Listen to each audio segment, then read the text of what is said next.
Hi, welcome back to Single Black Man from Des Moines. Buen dia. My name is Al Simon Jr. A little about me: I was a dog handler in the service. I've worked in retail, healthcare, and libraries. I've taught Hapkido for over 20 years. I'm currently single and retired from marriage.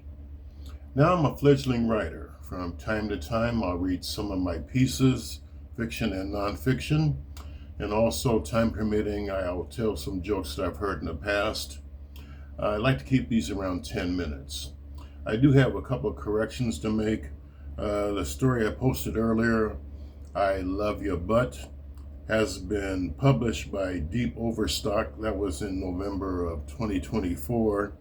And the story I'm going to read you today, Refrigerator, was published by the Wilderness House Literary Review. I post stuff every week, so please like, share, and subscribe. If you'd like to purchase my works, I have some things at Smashwords, or you can email me at al_simon@hotmail.com, and I can save you a few bucks. I can send you a complete list of all my works and my prices. If you order from me, you need to go through PayPal. If you like more flexibility in your billing, then go through Smashwords. Let me tell you a story. Again, this is called Refrigerator. This is mostly true. It was a refrigerator. It was always hard for me to date. I wasn't black enough for most of my friends, and too black for most of the white girls I was interested in. On top of that, I was prone to being poor. Girls will say at first that a man doesn't need a big wallet. However, if you're one paycheck away from being homeless, they're not lining up to see you. So, boys and girls, there used to be a time before the internet where people like me used classified ads for dating.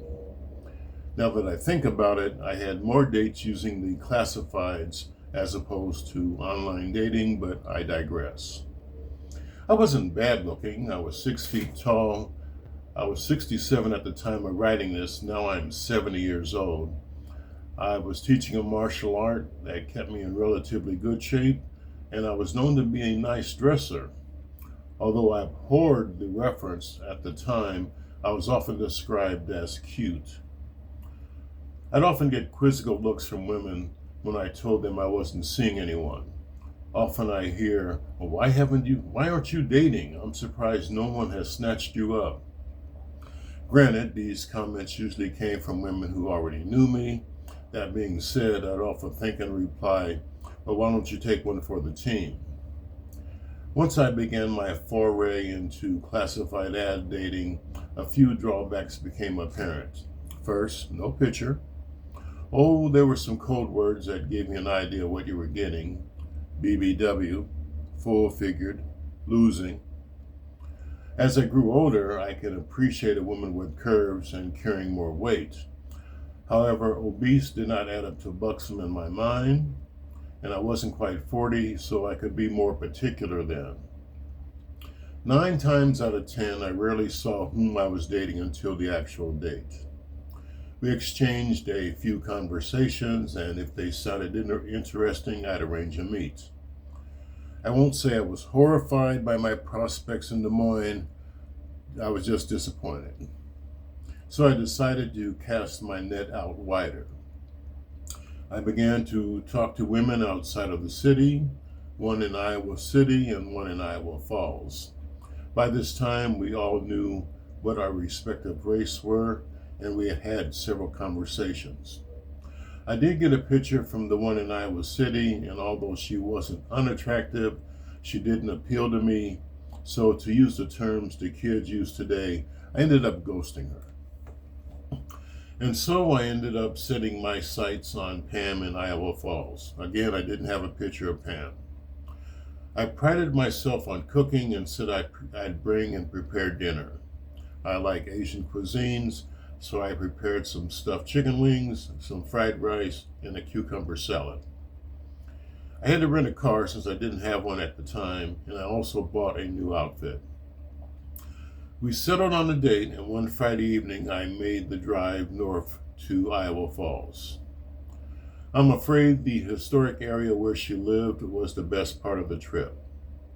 It seemed like a place out of colonial times.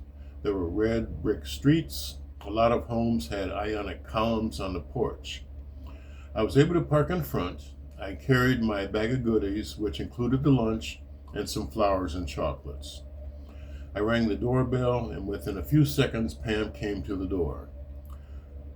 She wasn't unattractive. She had an old face. She had brown hair cut in layers that framed her face. However, she was shaped like a football, way beyond pear-shaped. I dare say she was about 5'3", 170, 180 pounds. I set my bag down and I gave her a hug.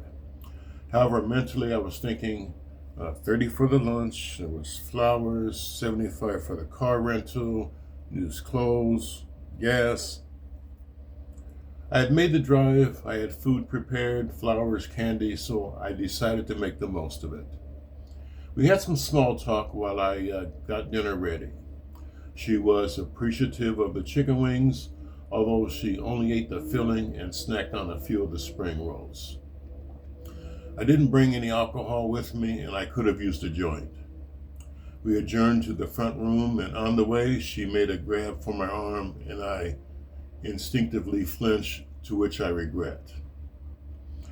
We sat on the couch with awkward silence.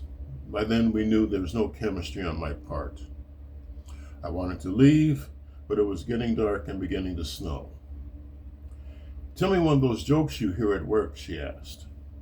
I worked at a medical records department at Iowa Methodist, and I heard a lot of sex jokes from the doctors. I mulled through my repertoire until I could find the cleanest one to tell her. A guy comes home from work early one day. Once he gets up to his third-floor apartment, he sees a man's clothes scattered about the place, and his wife is in bed covering up her nudity. When he asks, "Where's the son of a bitch?" she's not forthcoming. He tears through the apartment looking for this guy. He's in the kitchen, and out of the corner of his eye, he sees a man running from the apartment building, pulling on a trench coat. He's thinking that this is his wife's intended, so in a fit of rage, he lifts up the refrigerator, hurls it out the window, and in so doing, he gets a heart attack and dies. The husband finds himself at the front of the line in front of St. Peter, with the man in the trench coat behind him and a naked man behind him. St. Peter is documenting entry on a ledger and asks the husband, "Why is he here today?" "Well, St. Peter, I got off early from work today, and I came home and I found my wife cheating on me. I see this son of a bitch running from the apartment building. In a fit of rage, I pick up my refrigerator, throw it out the window, kill him, but I die in the process."